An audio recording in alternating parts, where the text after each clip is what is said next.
ತುಂಬ ಜನಕ್ಕೆ ದೇವಸ್ಥಾನಕ್ಕೆ ಹೋದರೆ ಯಾವ ದೇವರಿಗೆ ಎಷ್ಟು ಪ್ರದಕ್ಷಿಣೆ ಹಾಕಬೇಕು ಅಂತ ಗೊತ್ತೇ ಇರೋದಿಲ್ಲ.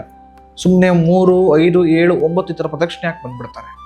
ಯಾವಾಗಲೂ ಕೂಡ ತಿಳಿದು ಮಾಡತಕ್ಕಂಥ ವಿಚಾರದಲ್ಲಿ ಲಾಭ ಹಾಗೂ ಧನಾತ್ಮ ಶಕ್ತಿ ಜಾಸ್ತಿ ಲಭಿಸುತ್ತೆ. ಗಣಪತಿಗೆ 4 ಪ್ರದಕ್ಷಿಣೆ ಹಾಕತಕ್ಕಂಥದ್ದು, ಆಂಜನೇಯ ಸಹಿತವಾಗಿ ಅವತಾರ ಪುರುಷರಿಗೆ 3 ಪ್ರದಕ್ಷಿಣೆಯನ್ನು ಹಾಕಿ, ವಿಷ್ಣು ಸಹಿತವಾಗಿ ಆ ಸಂಬಂಧಪಟ್ಟ ದೇವತೆಗಳಿಗೆ 4 ಪ್ರದಕ್ಷಿಣೆ ಹಾಕಿ, ದುರ್ಗಾದೇವಿಗೆ 1 ಪ್ರದಕ್ಷಿಣೆಯನ್ನು ಹಾಕಿ, ನವಗ್ರಹಗಳಿಗೆ 9 ಪ್ರದಕ್ಷಿಣೆಯನ್ನು ಹಾಕಿ, ರವಿಗೆ 7 ಪ್ರದಕ್ಷಿಣೆಯನ್ನು ಹಾಕಿ, ಹಾಗೂ ಶಿವನಿಗೆ ಗರ್ಭಗುಡಿ ಮಧ್ಯಭಾಗದಿಂದ 1 ಪ್ರದಕ್ಷಿಣೆಯನ್ನು ಹಾಕಿ.